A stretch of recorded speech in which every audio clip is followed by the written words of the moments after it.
салом тамошобинони гиромӣ, барномаи хатсайр аст манзуратон. ҳайати намояндагони ҷумҳурии Тоҷикистон ҷиҳати иштирок дар маҷмаи 25-ми созмони умумиҷаҳонии сайёҳӣ, форуми сайёҳӣ ва ҳамчунин семинари минтақавии сайёҳии созмони умумиҷаҳонии сайёҳӣ ба шаҳри Самарқанди ҷумҳурии Узбекистон сафар менамоянд. мо ҳам гурӯҳи эҷодии муассисаи давлатии телевизиони сайёҳӣ ва ҳунарҳои мардумӣ ин ҳайатро ҳамроҳӣ менамоем ва аз ҷараёни сафар як барномаи хубу хотирмонро пешниҳод хоҳем намуд. зеро дар доираи сафари мазкур ҳайати намояндагони ҷумҳурии Тоҷикистон аз мавзеъҳои фарҳангию таърихӣ ва дигар иншооти сайёҳии шаҳри Самарқанд боздид менамоянд. моро ҳамроҳ бошед.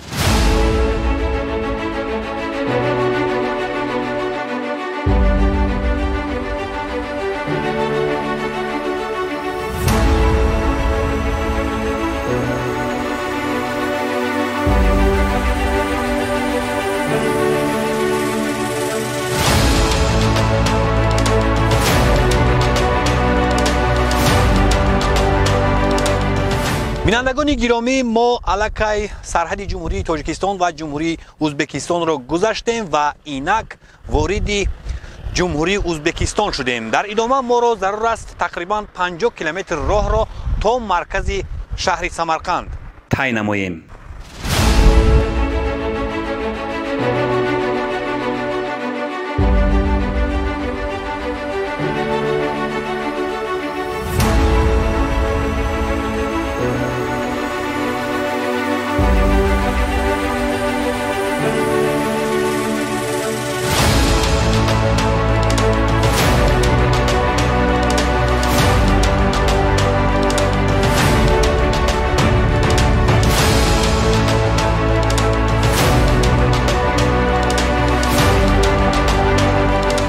иҷлосияи 25-ми созмони умумиҷаҳонии сайёҳӣ дар маҷмаи бузурги сайёҳии роҳи абрешим баргузор гардид. дар маҷмаи мазкур ки соли 2019 сохта ба истифода дода шудааст, дар як сол имкони ба 2 миллион сайёҳ хизмат расонидан вуҷуд дорад. маҷмаа аз ҷониби меъморон ва муҳандисони дохилию хориҷӣ ба таври ғайриоддӣ ва басо диққатҷалбкунанда бунёд карда шудааст. ин иншооти серсоҳа 8 меҳмонхонаи замонавӣ, маркази конгресс, маркази экспо, шаҳри ҷовидон, амфитеатр ва дигар иншооти хизматрасониро дар бар мегирад. биноҳои маҷмуа ки бо расмҳои гуногун оро ёфтаанд, таърихи даврони роҳи бузурги абрешимро инъикос мекунанд. дар ин ҷо давлатдории суғдиён тасвир ёфтааст. дар шаҳри ҷовидон бозори қадима ва 40 устохонаи ҳунармандӣ аз рӯи ҳунарҳои мардумӣ ташкил карда шудааст.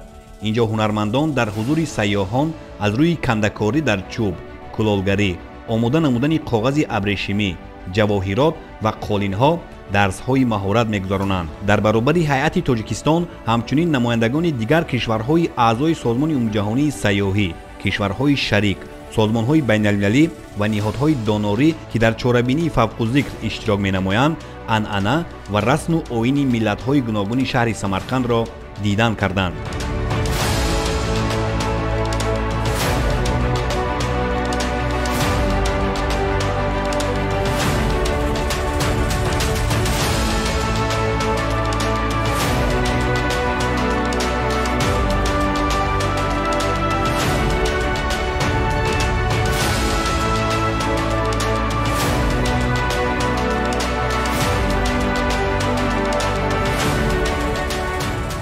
макони баргузории иҷлосияи 25-ми созмони умумиҷаҳонии сайёҳӣ дар шаҳри Самарқанд маҷмаи бузурги сайёҳии роҳи абрешим интихоб гардидааст. дар маркази конгресси ин маҷмаъ барои баргузор намудани форумҳо, ҷаласаҳои пленарӣ, семинар ва дигар чорабиниҳо шароити мукаммал фароҳам мебошад. тоҷикистонро дар ин иҷлосия масъулон аз дастгоҳи иҷроияи президент, кумитаи рушди сайёҳӣ, донишгоҳи байналмилалии сайёҳӣ ва соҳибкорӣ, ширкатҳои сайёҳӣ ва дигар субъектҳои хизматрасонӣ дар соҳаи сайёҳӣ намояндагӣ мекунанд.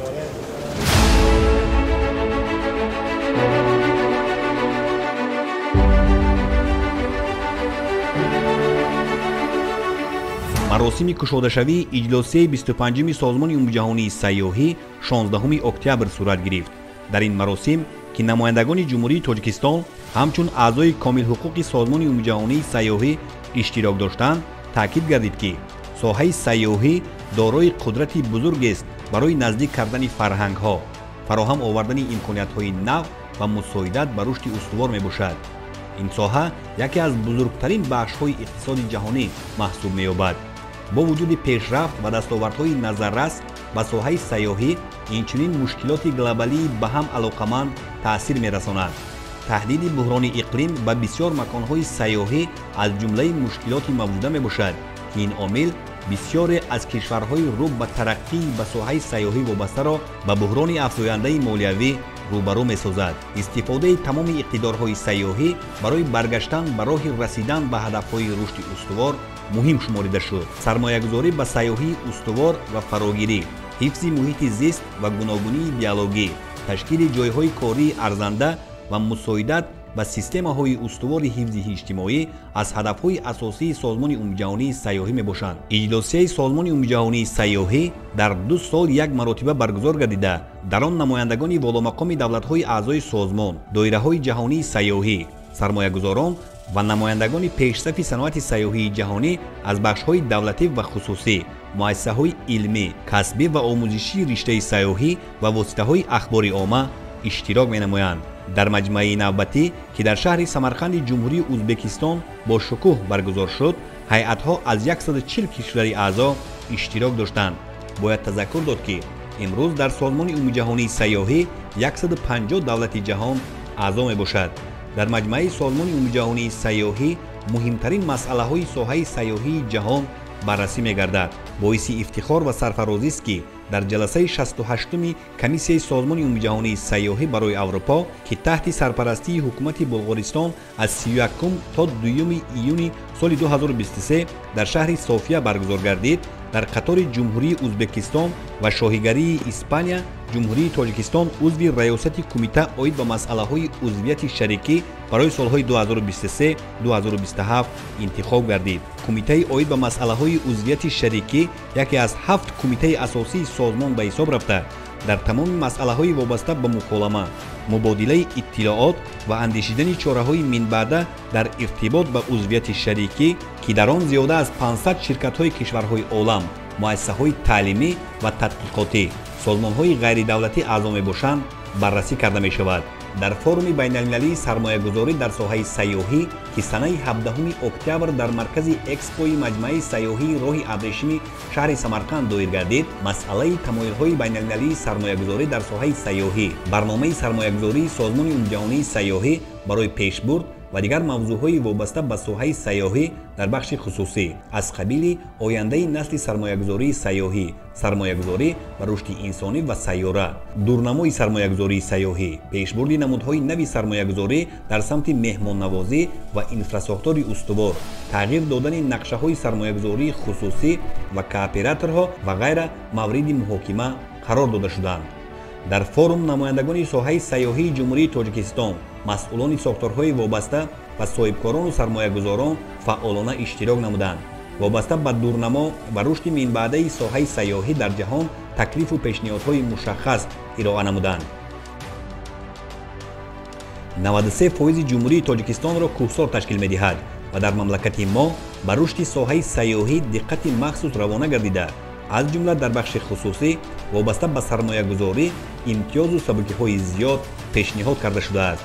бо назардошти имкониятҳои мавҷуда, сол то сол вазъи соҳа, хоса сайёҳии экологӣ, кӯҳнавардӣ, табобатию солимгардонӣ, фарҳангию таърихӣ дар мамлакат беҳтар шуда, боздиди сайёҳони хориҷӣ аз Тоҷикистон, хоса аз мавзеъҳои сайёҳӣ ва иншооти таърихиву фарҳангӣ афзоиш меёбад.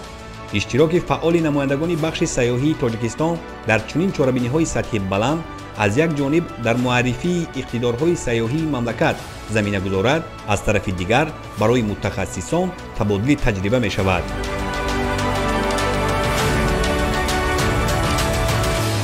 дар Созмони Умумиҷаҳонии Сайёҳӣ 150 кишвари олам аъзо мебошад ва имрӯз дар намоишгоҳи муаррифии имкониятҳои сайёҳӣ, ки дар доираи форуми байналмилалии сайёҳӣ дар шаҳри Самарқанд баргузор шуда истодааст, аксар кишварҳои олам иштирок намуда имкониятҳои сайёҳии хешро муаррифӣ карданд. дар ин намоишгоҳ гӯшаи Ҷумҳурии Тоҷикистон ташкил карда шуда имкониятҳои сайёҳии экологӣ, кӯҳнавардӣ, табобатию солимгардонӣ ва ғайра ба таври васеъ муаррифӣ карда шуд. дар намоишгоҳи зарфиятҳои сайёҳии кишварҳои осиёи марказӣ ки дар маркази экспо баргузор гардид, лоиҳаҳо ва имкониятҳои сармоягузории соҳаи сайёҳӣ, мавзеъҳои сайёҳӣ, иншооти таърихию фарҳангӣ ва хизматрасонӣ дар ҷумҳурии Тоҷикистон ба намуди видеоролик, китоб, буклету брошюра ва дигар воситаҳои тарғиботӣ муаррифӣ карда шуд. дар форуми умумиҷаҳонии сармоягузорӣ ғурфаи Тоҷикистон дар ҳудуди 49 метри мураббаъ ташкил гардид ки дар он имкониятҳои соҳаи сайёҳии кишвар тарғибу ташвиқ гардиданд ва ширкатҳои сайёҳии кишвар, ҳунармандон ва дигар субъектҳои хизматрасонӣ лоиҳаҳои сармоягузории худро бештар аз 30 лоиҳаи сармоягузорӣ дар форуми мазкур барои сармоягузорон ва дигар намояндагони субъектҳои хизматрасонии соҳаи сайёҳии ҷаҳонӣ муаррифӣ гардид. ҳамзамон дар форуми таҳсилот намояндагони муассисаҳои таҳсилоти миёна ва олии касбии кишвар иштирок намуда ҳам бо пешқадамтарин муассисаҳое ки имрӯз дар соҳаи сайёҳӣ мутахассис омода менамоянд вохӯриҳо анҷом доҳанд, санадҳои ҳамкорӣ ба имзо расонданд ва мо боварии комил дорем ки иштироки ҳайати ҷумҳурии Тоҷикистон барои рушди соҳа дар кишвар ва барои боз ҳам такмил тақвият ба шудани ҳамкориҳо дар арсаи байналмилалӣ мусоидат менамояд. зимни боздид ҳайатҳои иштирокдори чорабинӣ ба зарфиятҳои соҳаи сайёҳӣ мароғ зоҳир намуда ва се намудани ҳамкориҳоро дар соҳа муҳим ва манфиатбахш арзёбӣ карданд. назди кумитаи рушди сайёҳӣ назди ҳукумати ҷумҳурии Тоҷикистон ки аз ҷониби Бонки Осиёи Рушд маблағгузорӣ мегардад мебошам.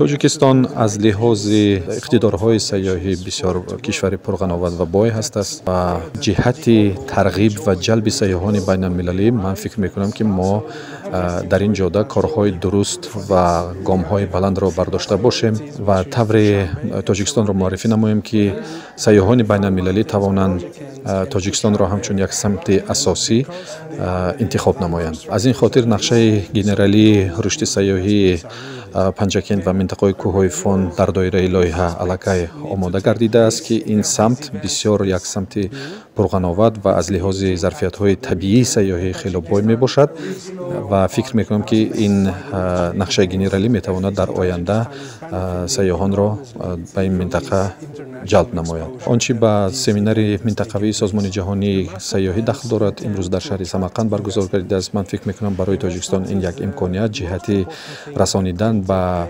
сайёҳон ва умуман инвесторон, сармоягузорон мебошад ки метавонад дар ин ҷо имкониятҳои сармоягузорӣ ва сайёҳиро тарғиб намояд. Нақшаҳои генералие ки ман номбар кардам, нақшаи генералии сайёҳии шаҳри Душанбе ва минтақаҳои атрофи он ва нақшаи генералии Панҷакент ва минтақаҳои атрофи кӯҳҳои Фон як имконият барои ҷалби сармояи хориҷӣ мебошанд ва аз ин лиҳоз бояд шароите фароҳам оварда шавад ки сайёҳон ва ҷаҳонгардони байналмилалӣ тавонанд вақти камро сарф намуда ба ин ҷойҳои номбар карда ба осонӣ тавонанд дастрасӣ дошта бошанд. Мо итминони комил дорем ки ин қадамҳои номбар карда метавонанд дар рушди минбаъдаи сайёҳӣ соҳаи сайёҳии ҷумҳурии Тоҷикистон як таъсири бисёр баландмазмуне дошта бошанд.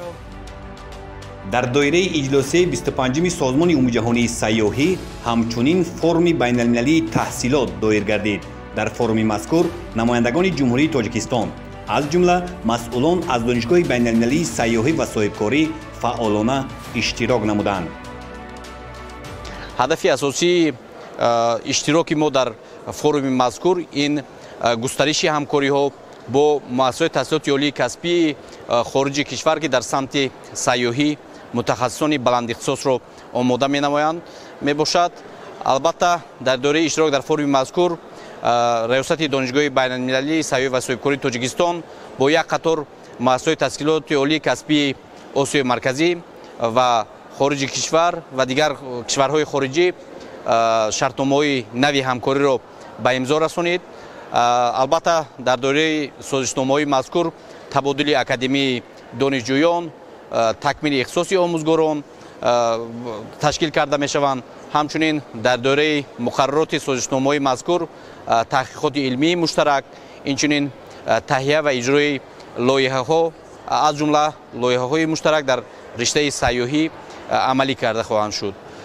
албатта мо ҳайати намояндагони донишгоҳи байналмилалии сайёҳӣ ва соҳибкории Тоҷикистон аз форуми мазкур таъссуроти хеле зиёд гирифтем ва албатта ман таъссурот ва он созишномаҳое ки дар дораи ин чорабинӣ ба имзо расонда шуд барои омодасозии муштараки кадрҳо аз ҷумла кадрҳои соҳаи сайёҳӣ ва меҳмондорӣ ман нақши муассир хоҳад гузошт ва мо дар навбати худ кӯшиш менамоем ки дар самти омодасозии кадрҳои баландихтисоси риштаи сайёҳӣ барои тоҷикистони азиз саҳми арзандаи хешро гузорем.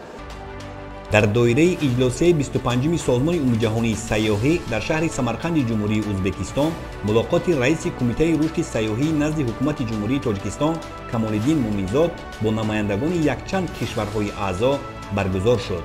аз ҷумла зимни мулоқот бо вазири мероси фарҳангӣ, гардишгарӣ ва саноеи дастии ҷумҳурии исломии Эрон, муовини вазири фарҳанг ва сайёҳии ҷумҳурии Туркия, раиси кумитаи сайёҳии ҷумҳурии Узбекистон ва намояндагони дигар кишварҳои иштирокдори иҷлосия ба масъалаҳои васеъ намудани доираи ҳамкориҳо, табодули таҷриба ва пайдо кардани роҳҳои нави муаррифии имкониятҳои сайёҳӣ ба ҷаҳонгардон таваҷҷӯҳ зоҳир карда шуд. Соддагардонии равобит ва вобаста ба имконият аз байн бурдани он барои сайёҳон ба манфиати кор ҳисобида шуд. таъкид гардид ки имрӯз ба мавзеъҳои сайёҳии Тоҷикистон ҷаҳонгардони олам таваҷҷӯҳи хоса доранд ва имконоти мавҷуда дар ин самт бояд ҳарчи бештар истифода карда шавад.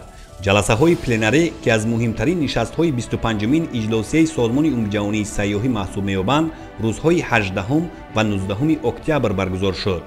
дар чорабинӣ як қатор масъалаҳо вобаста ба тамоюлҳои имрӯзаи сайёҳии байналмилалӣ, татбиқи барномаи созмон барои солҳои 2022-2023, барномаи корӣ барои солҳои 2024-2025, вазъи молиявии созмон, баррасии сиёсати захираҳои инсонӣ дар соҳаи сайёҳии ҷаҳон, ҳолати узвият дар созмон ва ғайра мавриди муҳокима қарор дода шуданд. ҳамзамон дар ҷаласаи мазкур ҳисобот дар бораи гурӯҳи корӣ оид ба таҷдиди соҳаи сайёҳӣ бо назардошти ҳолат ва дурнамои он, ҳисобот дар бораи рафти таъсиси идораҳои минтақавӣ ва мавзӯи созмони ҷаҳонии сайёҳӣ, ислоҳоти созмон, пешрафт дар татбиқи шуъбаи тафтишотии мушкилот ва тавсияҳои идораи ҳамкории назорати дохилӣ, ҳисоботи шӯрои иҷроия ба маҷмаи умумии созмон, аъзоёни шарикӣ, ҳисоботи раиси шӯрои аъзоёни шарикӣ, ҳисоботи кумита оид ба масъалаҳои марбут ба аъзоёни шарикӣ, ҳисоботи кумитаи ҷаҳонии этикаи сайёҳӣ ва интихоби аъзои он, рӯзи ҷаҳонии сайёҳӣ, маълумот дар бораи рӯйдодҳои солҳои 2022 ва 2023, тасдиқи мавзӯъҳо ва қарор дар бораи кишварҳои мизбон барои солҳои 2024 ва 2025, интихоби аъзои шӯрои иҷроия ва макону санаи баргузории 26-мин маҷмаи умумии созмони ҷаҳонии сайёҳӣ мавриди баррасӣ қарор гирифтанд. ҳайати намояндагони ҷумҳурии Тоҷикистон дар рафти овоздиҳӣ ва қабули қарорҳои маҷмӯа бо дар назардошти сиёсати пешгирифтаи ҳукумати ҷумҳурии Тоҷикистон ва самтҳои афзалиятноки соҳаи сайёҳии мамлакат мавқеи худро муайян намуданд. дар овоздиҳӣ ва қабули қарорҳо раиси кумитаи рушди сайёҳии назди ҳукумати ҷумҳурии Тоҷикистон Камолиддин Муминзод нозир интихоб шуда, рафти онро пурра назорат ва шаффофиятро муайян намуд.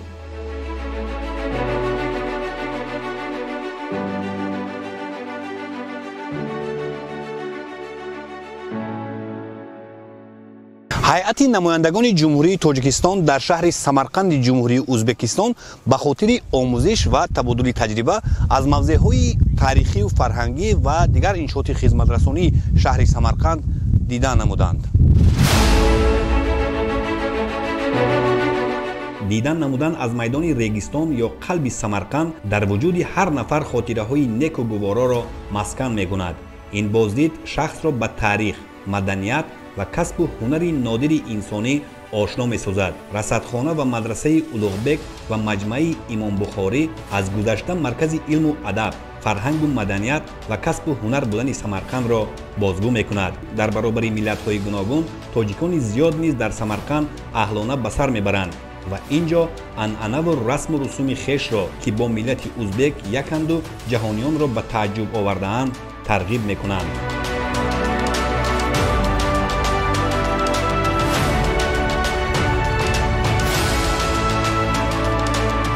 боздид аз хонамузеи устод Садриддин Айнӣ барои ҳайати намояндагони ҷумҳурии Тоҷикистон хотирмон сурат гирифт.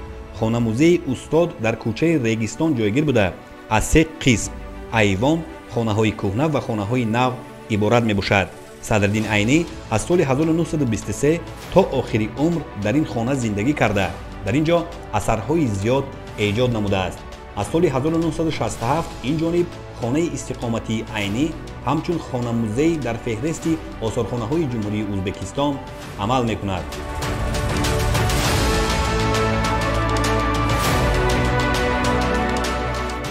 این حوله در آخر عصر 19 بنیاد شده است.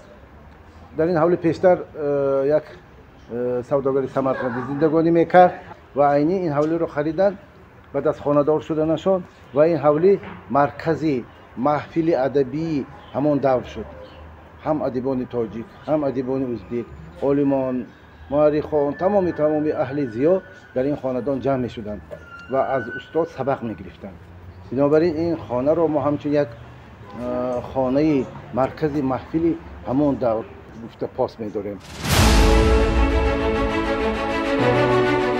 در خانه موزه دستخطها، نمونه اشعار، سر و لباس و دیگر اشیای لازمه استاد محفوظ نگاه داشته شده است. این خانه یکمین کاری استاد عینی از سال 1923 تا 37 سال این کس در همین خانه در همین اتاق ایجاد کردن.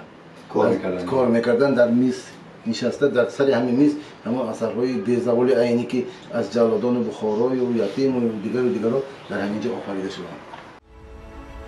نفرانی که از خانه موزه دیدن میکنند با شرایط زندگی و فعالیت ایجادی صدرالدین عینی شناس میشوند. در یکی از این خانه ها اکسپدیسیا تشکیل کرده شده است که حیات و روزگار صدرالدین عینی را پررأی انعکاس مینماید.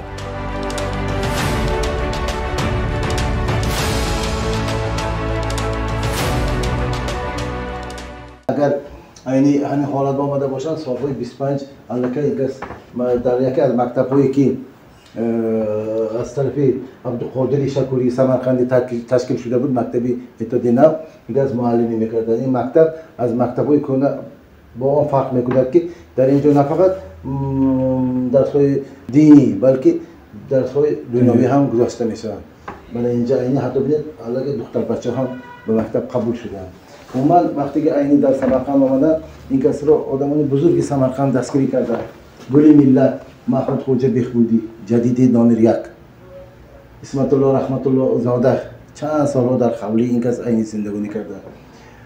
سید رضا علی زاده افطر مؤلفی الفبای زبان الفبای برای مکتب‌های تاجیکی برای صنف یکم و دیگران اینها عینی را دستگیری کردن و عینی در من این خیلی ژورنال‌هایی که در همون وقت چاپ میشد، مولا مشفقی و بیگیزو دیگرها این کس کار میکردن، همکاری میکردن. همچنین روزهای 19-20 اکتبر هیئت نمایندگان ساحه سیاحی جمهوری تاجیکستان در سمینار منطقوی سیاحی که این هم در مرکز کنگره شهر سمرقند برگزار گردید اشتراک نمودند. سمینار مذکور در دایره اجلاسی 25 سازمان عمومی جهانی سیاحی سازمان ملل متحد و در اساس لایحه مشترک سازمان عمومی جهانی سیاحی کمیته رشد سیاحی نزد حکومت جمهوری تاجیکستان و بانک آسیایی رشد دایر کرده شد. در سمینار برای نائل شدن به 3 نتیجه توجه ظاهر گردید. یکم رسانیدن کمک آماری و آماده‌سازی حسابات اداره بخطری نقلیات، دوم تهیه نقشه سیاحی استوار و سوم تهیه نظرسنجی بین‌المللی و ملی برای مهمانان. ضمن سخن افتتاحی که از جانب نماینده سازمان جهانی سیاحی بانک آسیایی رشد رئیس کمیته رشد سیاحی نزد حکومت جمهوری تاجیکستان و راهبر هیئت نمایندگان جمهوری ازبکستان صدا داد، تاکید گردید که مقصد از برگزار نمودن سمینار سیاحی آسیای مرکزی نشان دادن نتیجه‌های اساسی به دست آمده لایحه با اجرای هدف‌های اساسی از قبیل تامین هماهنگی بین کشورهای عضو آسیای مرکزی توسط موافقه درباره سمت‌های عمومی کار و لایحه‌های من بعده رشد، متحد ساختن دانرها، جانب‌های منفعت‌های بخش خصوصی و کشورهای منطقه، اینچنین تحقیق اقتدار لایحه‌های آینده رشد سیاحی فرامرزی و نمایش دادن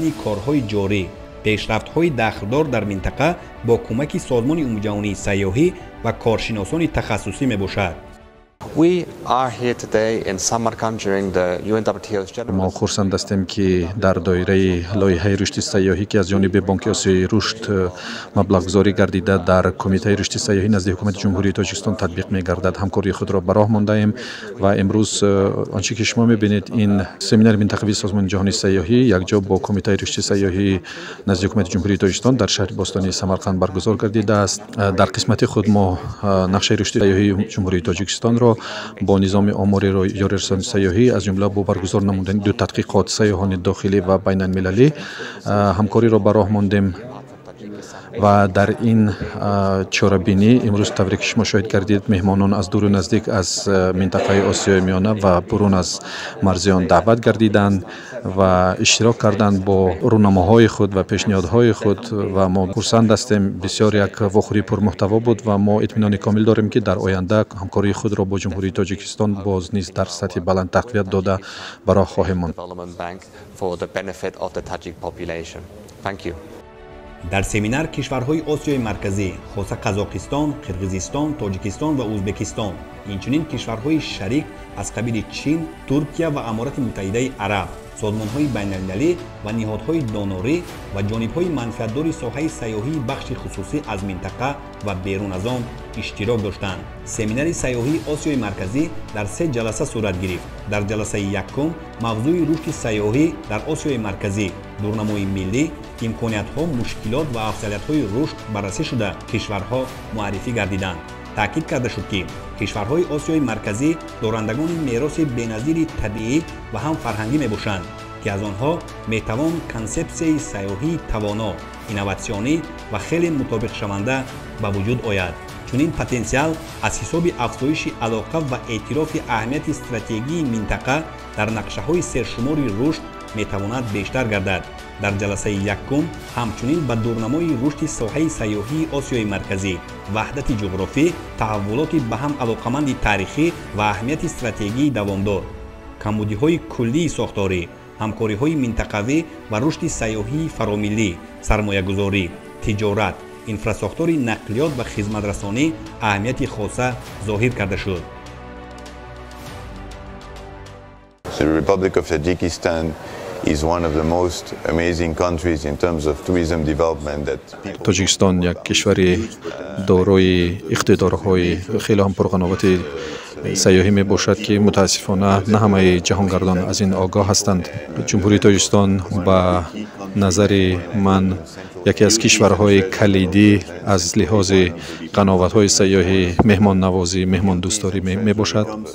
آنچه به ترغیب عموما سیاحی و جلب سرمایه‌گذاری خارجی ربط دارد. من فکر می‌کنم که در این جاده باید کار کرده شود، ترغیب زیادتر گردد تا که اینوستورها و سیاحان بین‌المللی آگاه گردند و توانند نظر خود را به جمهوری تاجیکستان نیز روانه کرده باشند. طوری در رفت سمینار معلوم گردید سندی که نظام یاری رسانی آماری سیاحی نام دارد و ما کمک میکند که شماره عمیق جهانگردان را که به جمهوری تاجیکستان تشریف می‌آورند سهم آنها را در مجموع محصولات داخلی معین نماییم. ولی باز هم تکرارم باید بگویم که در سمت تبلیغ قناوت‌های سیاحی و امکانیت‌های سرمایه‌گذاری باید کار برده شود و ما خیلی خرسند هستیم که این سمینار امروز در شهر سمرقند برگزار گردید. این باز هم یک معلومات اضافی را به سهم همه اشتراکچیان رسانید که تاجیکستان یکی از کشورهای رو به رشد است و کشورهای از نگاه من کلیدی هست در منطقه آسیای مرکزی. ولی آنچه با تشریف سیاحان بین‌المللی ربط دارد، من فکر میکنم که صفت خدمت رسانی سیاحی باید در برابر همه آن ترغیب ها بالا برده شود و ما به صبرانه انتظار تقویت منبع همکاری ها بین حکومت جمهوری تاجیکستان و سازمان جهانی سیاحی می باشیم تا توانیم تاجیکستان را همچون یک کشور مرکزی و کلیدی نه تنها برای سیاحان منطقه بلکه برای سیاحان اروپا و جهان معرفی کرده باشیم. واحد عمومی رشد سیاحی در کشورهای آسیای مرکزی مدل افضلیت‌ناک آن اولویت لایحه‌های سیاحی، برطرف نمودن مانع‌های جغرافی و تأمین رقابت‌پذیری از مسئله‌های دیگری بررسی شده در جلسه یکم سمینار سیاحی آسیای مرکزی بود. سپس امکانیت‌های سیاحی کشورها معرفی گردید. از جانب کمیته رشد سیاحی نزد حکومت جمهوری تاجیکستان در همکاری با شبکه جهانی BBC World News ویدیورولiki سیاحی در حجم 15, 30 و 120 ثانیه با فراگیری تمام نزاکت و ظرفیت‌های سیاحی کشور تهیه کرده شده است. ویدیورولiki مذکور در جریان برگزاری سمینار سیاحی آسیای مرکزی نمایش داده شد.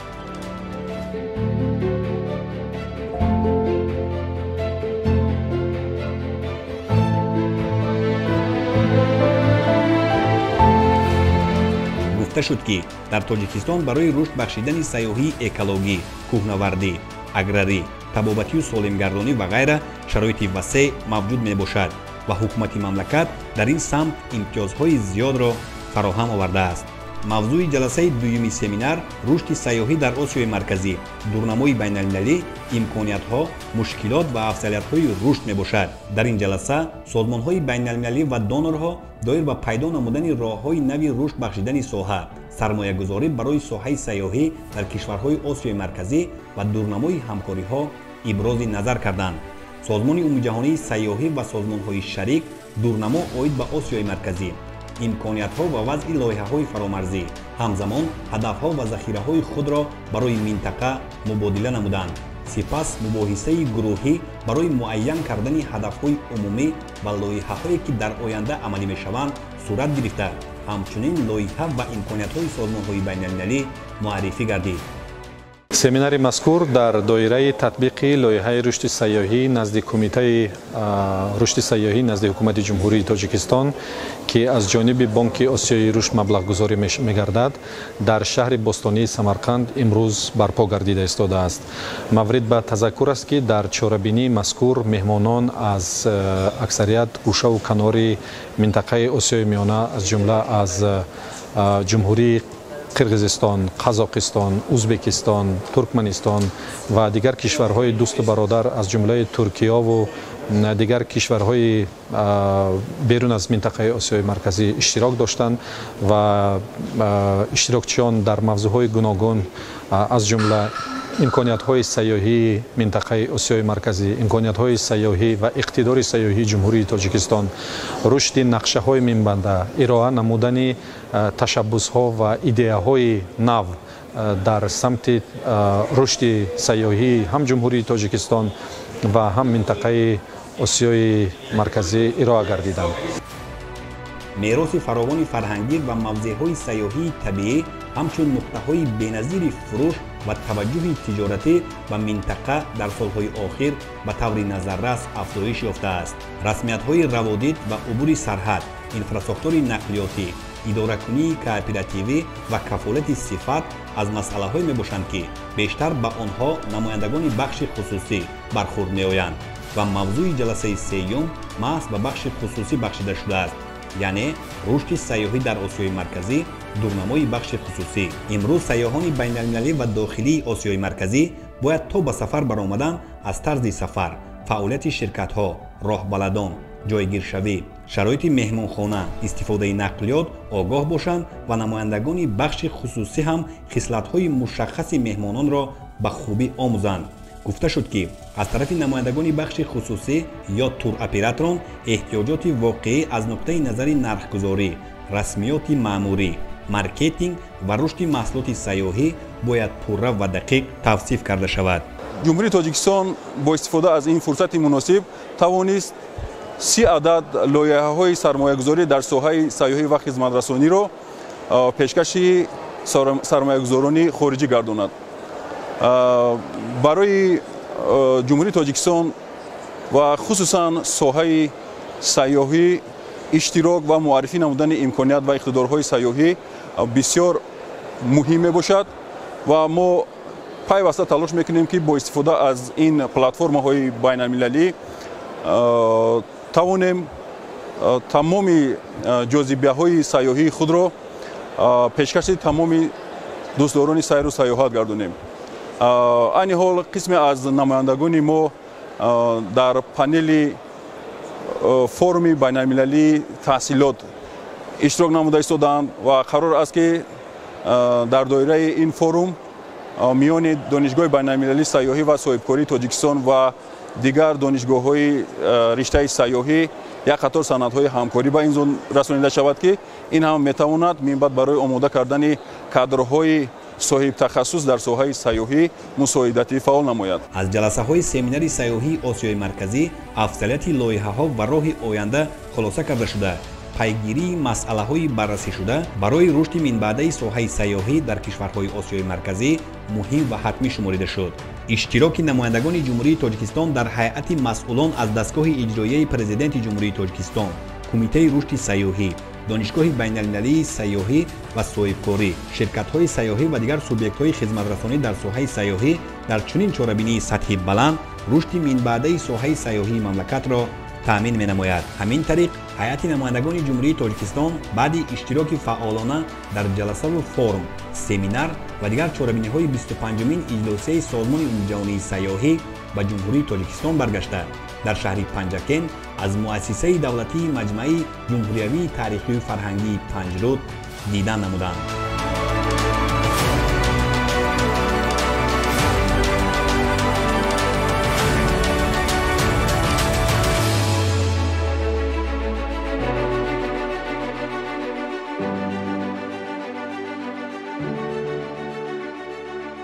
сафари ҳайати намояндагони ҷумҳурии тоҷикистон ба шаҳри самарқанди ҷумҳурии узбекистон ҷиҳати иштирок дар 25-мин иҷлосияи созмони умумиҷаҳонии сайёҳӣ хубу бобарор сурат гирифт. умед бар он мебандем, ки ин сафар дар рушди минбаъдаи соҳаи сайёҳии мамлакат натиҷаҳои назаррасро ба бор меорад.